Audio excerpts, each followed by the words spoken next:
అందరికీ షలోం. ప్రియమైనటువంటి వారులారా, దేవుని యొక్క పరిశుద్ధమైనటువంటి నామంలో మీ అందరికీ షలోం. ఆయన శ్రమలను గురించి మనము ధ్యానిస్తూ ఉన్నాము ఈ ఉదయకాలమున.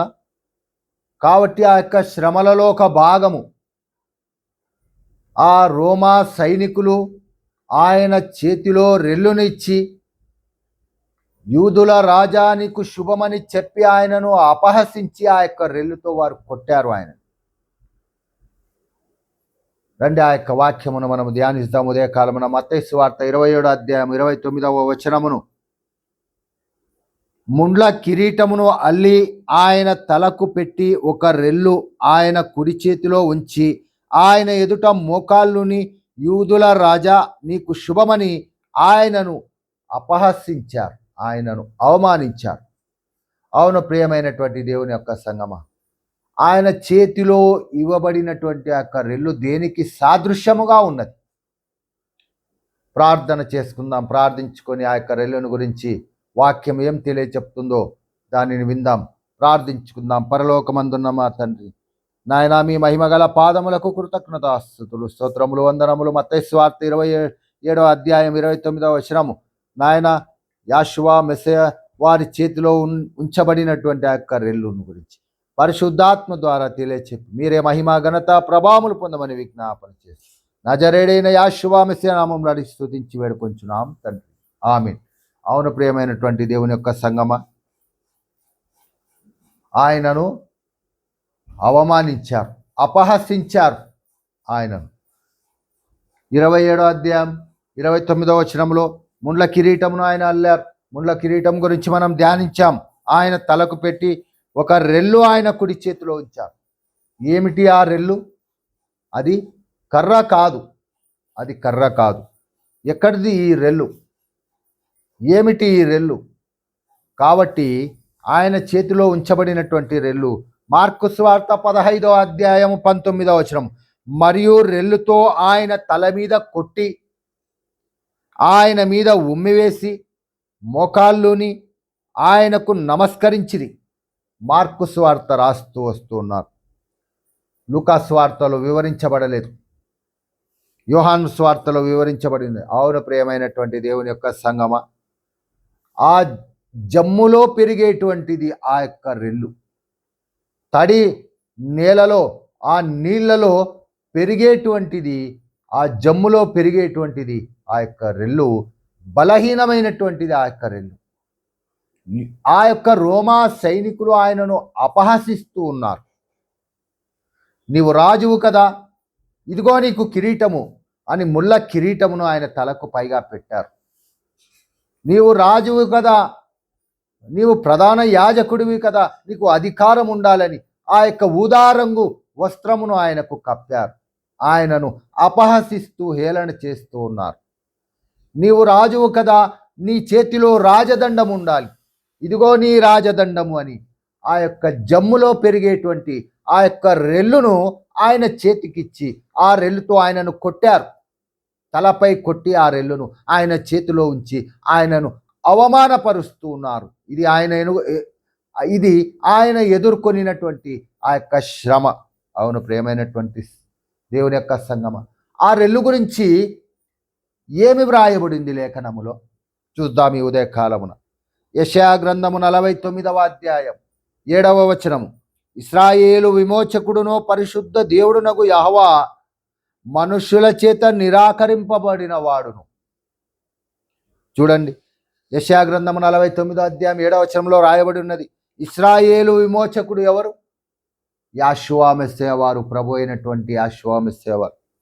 పరిశుద్ధ దేవుడునగు యెహోవా మనుష్యుల చేత, పరిశుద్ధమైనటువంటి దేవుడు యెహోవా మనుష్యుల చేత నిరాకరింపబడిన వాడు.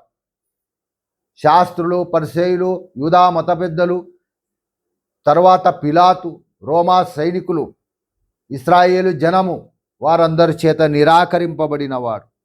జనులకు అసహ్యుడును నిర్దయాత్ముల సేవకుడునగు వానితో ఇలాగు సెలవిచ్చుతాడు. యెహోవా నమ్మకమైన వాడగును, ఇశ్రాయేలు పరిశుద్ధ దేవుడు నిన్ను ఏర్పరచుకొనెను.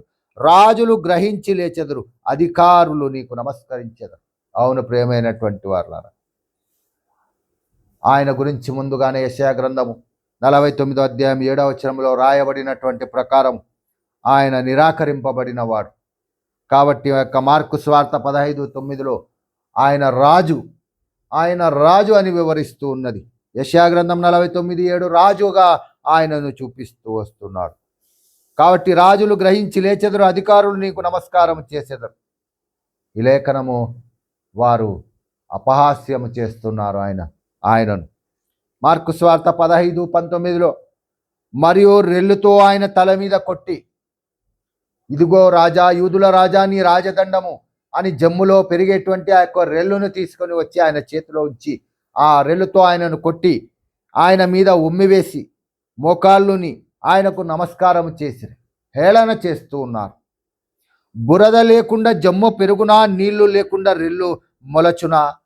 యోబు గ్రంథము 8వ అధ్యాయం 11వ వచనములో బురద లేకుండా జమ్ము పెరుగునా, నీళ్లు లేకుండా రెల్లు మొలచునా? యోబు గ్రంథంలో రాయబడింది. కాబట్టి ఆ యొక్క రెల్లును గురించి మనం ధ్యానిస్తున్నాము ఉదయకాలమున. రెల్లు ఎక్కడ పెరుగుతుంది? బురద లేకుండా జమ్ము పెరుగునా, నీళ్లు లేకుండా రెల్లు మొలచునా? కాబట్టి బలహీనమైనటువంటిది ఆ యొక్క రెల్లు. ఆ మనుష్య కుమారుడు, రాజులకు రాజు అయినటువంటి యెహోవా మెస్సీయ వారి చేతిలో ఆ యొక్క రెల్లును ఉంచి, ఆ రెల్లుతో ఆయన తలపైన కొట్టి, ఆ రెల్లును ఉంచి ఆయన చేతిలో, నీవు యూదుల రాజువు, ఇదిగో నీ రాజదండమని ఆయనను అపహాస్యము చేస్తున్నారు. ఇది ఆయన ఎదుర్కొనినటువంటి శ్రమ మన నిమిత్తము. అవును ప్రియమైనటువంటి దేవుని యొక్క సంగమ, యెషయా గ్రంథము 42వ అధ్యాయము 3వ వచనము, నలిగిన రెల్లును అతడు విరువడు, నలిగిన రెల్లును అతడు విరువడు, మకమకలాడుచున్న జనపనార వత్తిని ఆర్పడు, అతడు సత్యమును అనుసరించి న్యాయమును కనపరచును. యెషయా గ్రంథము 42వ అధ్యాయం 3వ వచనములో నలిగిన రెల్లును అతడు విరువడు. ఎవరు నలిగిన రెల్లు? నలిగినటువంటి రెల్లు యొక్క జీవితము సాదృశ్యము మనమే ప్రియమైనటువంటి వారులారా. అనేకమైనటువంటి శ్రమలు అనుభవిస్తున్నటువంటి మనము నలిగిన రెల్లుల వంటి వారం. మనము నేడుండి రేపు కనబడనటువంటి గడ్డిని పూలినటువంటి వారం. అవును ప్రియమైనటువంటి వారా. విరిగి నలిగినటువంటి హృదయము కలిగి ఆయన దేవుని సన్నిధికి వచ్చేటువంటి వారు నలిగినటువంటి రెల్లు అతడు విరువడు. సత్యమును అనుసరించి న్యాయమును కనపరిచేటువంటి ప్రభువు ఆయన. అవును ప్రియమైనటువంటి వారులారా. యెషయా గ్రంథము 42వ అధ్యాయం 3వ వచనం, నలిగిన రెల్లును అతడు విరువడు. విరిగి నలిగినటువంటి హృదయము కలగవారిని ఆయన తృణీకరించడు. అటువంటి రాజు ఆయన. ఆ రాజు యొక్క రాజదండము, ఆ రెల్లును ఆయన చేతిలో ఉంచి ఆయనను అవమానపరుస్తూ ఉన్నారు. ఆయన మీద మత్తయి సువార్త 27వ అధ్యాయం 30వ వచనం సెలవిస్తుంది, ఆయన మీద ఉమ్మివేసి ఆ రెల్లును తీసుకొని దానితో ఆయన తల మీద కొట్టిరి. అవును ప్రియమైనటువంటి దేవుని యొక్క సంగమ, లేఖనము సెలవిస్తుంది, రాయబడినటువంటి ప్రవచనములు ఆయన పట్ల నెరవేరుతున్నాయి. యెషయా గ్రంథము 42వ అధ్యాయం 2వ వచనములో అతడు కేకలు వేయడు, అరవడు. యెషయా గ్రంథంలో రాయబడినటువంటి ప్రవచనములు ఆయన పట్ల నెరవేరుతున్నాయి.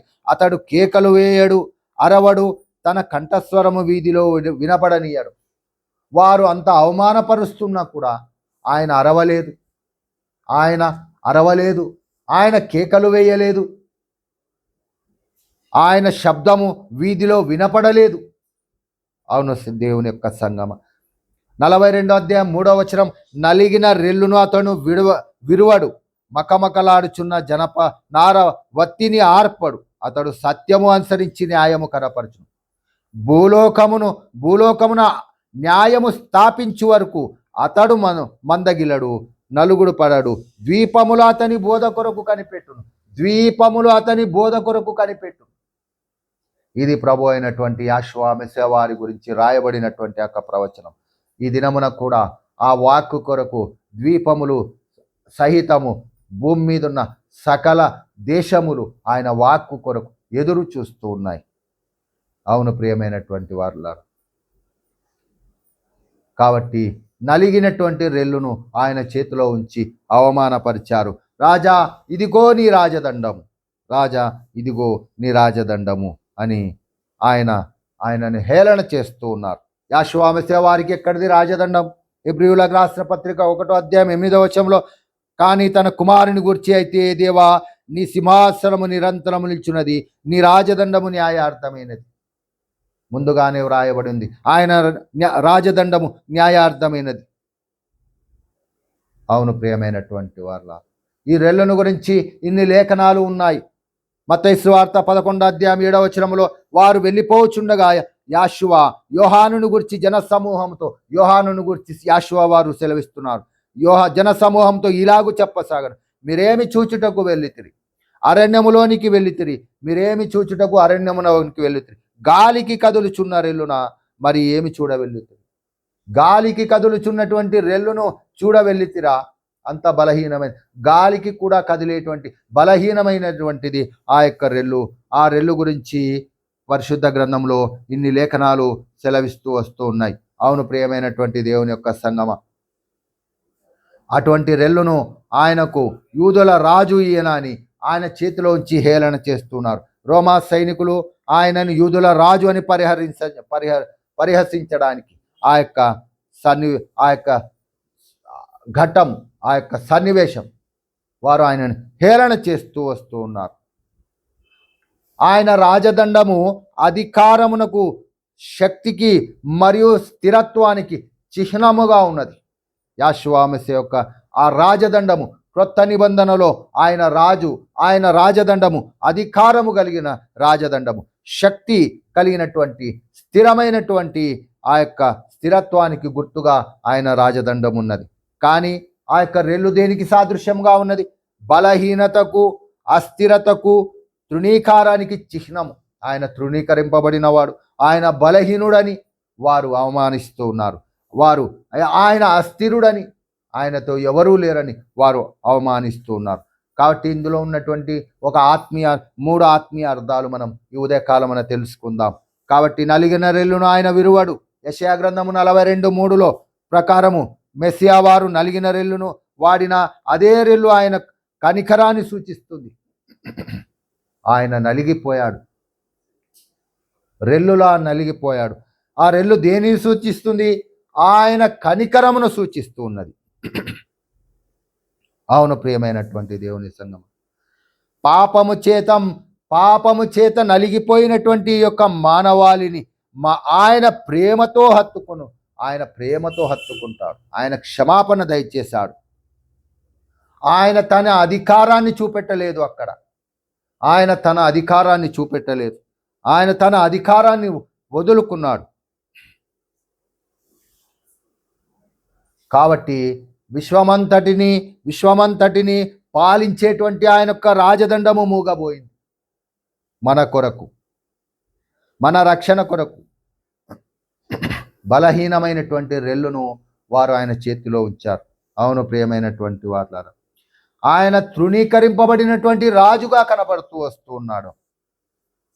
అందుకే యెషయా గ్రంథం 42:3 నలిగిన రెల్లు ఆయన విరువడు. మెస్సియా యొక్క కనికరము కనబడుతుంది. నలిగినటువంటి రెల్లు ఆయన విరువడు. ఇది మెస్సియా యొక్క కనికరము లేనటువంటి మనుషుల ద్వారా ఆయన హేళన చేయబడ్డాడు. కాబట్టి విరిగి నలిగినటువంటి మనస్సు కలవారిని ఆయన ఎప్పుడు కూడా తృణీకరించడని యెషయా గ్రంథము 42:3 సెలవిస్తుంది. కాబట్టి వారు ఆ రెల్లుతో ఆయన తల మీద కొట్టారు. ఇది అవమానానికి గుర్తు, అవమానాన్ని తెలియపరుస్తూ వస్తుంది. పరిహాసం చేశారు ఆయనతో. నిజమైనటువంటి రాజదండము చదివాము లేఖనము, హెబ్రీయులకు రాసినటువంటి పత్రిక 1వ అధ్యాయము 8వ వచనము, నీ రాజదండము నీతిగల రాజదండము, పరలోకపు అధికారము ఆయనది. కాబట్టి ఆయన రాజదండము కూడా ఉన్నది. అవును ప్రియమైనటువంటి వారులారా, అందుకే ఆయన ఇశ్రాయేలుతో, మీరే ఏమి చూడ వెళ్ళితిరి అరణ్యంలోనికి? గాలికి కదులుచున్న రెల్లున, ఇదిగో ఆయన యోహాను గురించి ఆయన మాట్లాడుతూ వస్తూ ఉన్నాడు. కాబట్టి పరిశుద్ధ గ్రంథంలో ఆయన ఆ యొక్క శ్రమ దినాలలో, ఆ యొక్క శ్రమలను ఎదుర్కొంటున్నప్పుడు యూదు ఆ యొక్క సైనికులు, రోమా సైనికులు ఆయన చేతిలో ఆ రెల్లును ఉంచి ఆయనను అవమానపరిచారు. ముండ్ల పొదలలో చేసినటువంటి ముండ్ల పొదలతో చేసినటువంటి యొక్క ఆ కిరీటమును ఆయనను పెట్టి అవమానించారు. ఆ ఊదారంగు వస్త్రమును వేసి ఆయనను అవమానించారు. కాబట్టి ఇదిగో రాజా, నీ రాజదండము అని రెల్లుతో ఆయనను కొట్టి, అది బలహీనతకు గుర్తు, బలహీనమైనటువంటిది ఆ యొక్క రెల్లు ఆయన చేతిలో ఉంచారు. కావున ప్రియమైనటువంటి వారులారా, మనము కూడా మన జీవితాల్లో మనము ఎప్పుడైతే పాపం వల్ల నలిగిపోతామో, నలిగినటువంటి రెల్లు వలె మనం మారిపోతామో, ఆయన తన చేతిలోకి మనల్ని తీసుకుంటారు. అందుకే నలిగినటువంటి రెల్లును ఆయన విరువడు. కాబట్టి విరిగి నలిగినటువంటి హృదయం ఆయన అలక్ష్యము చేయడని వాక్యము సెలవిస్తున్నది. అవును ప్రియమైనటువంటి దేవుని యొక్క సంగమ, ఉదయకాలమున ఆయన శ్రమలను మనము ధ్యానిస్తూ ఉన్నాం. రెల్లు కాబట్టి పరిశుద్ధ గ్రంథంలో బలహీనమైన దానికి సూచనగా ఉంది. ఆ రెల్లుతో, బలహీనమైనటువంటి ఆ యొక్క రెల్లుతో ప్రకటన గ్రంథము 11వ అధ్యాయం 1వ వచనంలో ఆ పరిశుద్ధ పరలోకపు మందిరమును కొలిచారు. పరిశుద్ధ గ్రంథములో ప్రకటన గ్రంథము 11వ అధ్యాయములో, మరియు ఒకడు చేతికర్ర వంటి కొలకర్ర నాకిచ్చి, నీవు లేచి దేవుని ఆలయమును, బలిపీఠమును కొలత వేసి ఆలయములో పూజించు వారిని లెక్కపెట్టు. అవును ప్రియమైనటువంటి వారులారా, పరిశుద్ధ ఆలయమును ప్రకటన గ్రంథము 11వ అధ్యాయం 1వ వచనములో, ఆలయమునకు వెలుపటి ఆవరణమును కొలత వేయక విడిచిపెట్టుము, అది అన్యులకి ఇవ్వబడును, వారు 42 నెలలు పరిశుద్ధ పట్టణమును కాలితో త్రొక్కుదురు. కాబట్టి ఆ బలహీనమైనటువంటి రెల్లును దేవుడు కొలకర్రగా ఆ పరిశుద్ధ పరలోకపు మందిరమును ప్రకటన గ్రంథము 11వ అధ్యాయం 1వ వచనంలో, మరియు ఒకడు చేతి కర్ర వంటి, ఆయన చేతిలో కర్రను ఇవ్వలేదు, వారు ఆ యొక్క రెల్లును ఉంచారు. ఆ రెల్లు అధికారమునకు సాదృశ్యం అని హేళన చేశారు. ఆయన చేతిలో ఉంచబడినటువంటి ఆ యొక్క రెల్లు పరలోకపు యెరూషలేము మందిరమును కొలత వేయుటకు ఉపయోగపడింది. ప్రకటన గ్రంథము 11వ అధ్యాయం 1వ వచనములో, మరియు ఒకడు చేతికర్ర వంటి కొలకర్రను నాకిచ్చి, నీవు లేచి దేవుని ఆలయము బలిపీఠమును కొలత వేసి ఆలయములో పూజించు వారిని లెక్కపెట్టు. అవును ప్రియమైనటువంటి దేవుని యొక్క సంగమ, ఆ రెల్లు దేనికి ఉపయోగపడింది? పరిశుద్ధ మందిరమును కొలత వేయుటకు ఉపయోగపడింది, బలహీనమైనటువంటి ఆ యొక్క రెల్లు. కాబట్టి ఏది కూడా బలహీనమైనది కాదు. 2వ కొరింథీయులకు రాసిన పత్రిక 12వ అధ్యాయం 9వ వచనంలో, అందుకు నా కృప నీకు చాలును, అపోస్తులైనటువంటి పౌలుతో సెలవిస్తున్నాడు. బలహీనత యందు నా శక్తి పరిపూర్ణమగుచున్నదని ఆయన నాతో చెప్పారు. బలహీనమైనటువంటి ఆ యొక్క రెల్లు, మనము బలహీనులమే. అపోస్తులైనటువంటి పౌలు సెలవిస్తున్నాడు, బలహీనత యందు నా శక్తి పరిపూర్ణమగుచున్నదని ఆయన నాతో చెప్పెను కాగా, యాషువా మెస్సీయ శక్తి నా మీద నిలిచి ఉండు నిమిత్తము విశేషంగా నా బలహీనతలందే బహు సంతోషంగా అతిశయపడుచున్నా. మన బలహీనత యందు దేవుని యొక్క శక్తి కనపడుతున్నది. అవును ప్రియమైనటువంటి వాళ్ళ, ఉదయకాలమున మనము నేర్చుకొనవలసినటువంటి ఆత్మీయ సత్యం, ఆయన నలిగిన రెల్లును విరువడు. మనము విరిగి నలిగినటువంటి హృదయము కలవారే దేవుని యొక్క సన్నిధికి రావాలనని. మన బలహీనమైనటువంటిది ఆ యొక్క రెల్లు. ఆ బలహీనమైనటువంటి రెల్లుతో దేవుడు ఆ పరిశుద్ధ మందిరం, పరలోకపు మందిరమును కొలుచుటకు దానిని వినియోగించారు. అవును ప్రియమైనటువంటి వాళ్ళారా, ఆ యొక్క రెల్లు రాజదండముకు సాదృశ్యముగా ఉన్నది దేవుని యొక్క చేతిలో. హెబ్రీయులకు రాసిన పత్రిక 1:8లో ఆయన కనికరము చూపేటువంటి వాడుగా ఆ యొక్క రెల్లు ఆయన చేతిలో ఉంచబడి ఉన్నది. ఆయన కొలబద్దగా ప్రకటన గ్రంథము 1:11లో కొలత వేసేటువంటిగా ఆ యొక్క రెల్లు కనపడుతూ వస్తున్నది. ఆయన బలహీనమైనది ఆ రెల్లు బలహీనతకు సాదృశ్యముగా కనపడుతూ వస్తూ ఉన్నది. అవును ప్రియమైనటువంటి వారులారా, ఆ యొక్క హింసను సహించినది ఆ యొక్క రెల్లు. మత్తయి సువార్త 27:30లో మన దోషములకు ఆ యొక్క రాజదండముతో ఆయనను కొట్టారు, ఆ రెల్లుతో ఆయనను కొట్టారు. కాబట్టి ఆ యొక్క హింస కనపడుతూ వస్తూ ఉన్నది.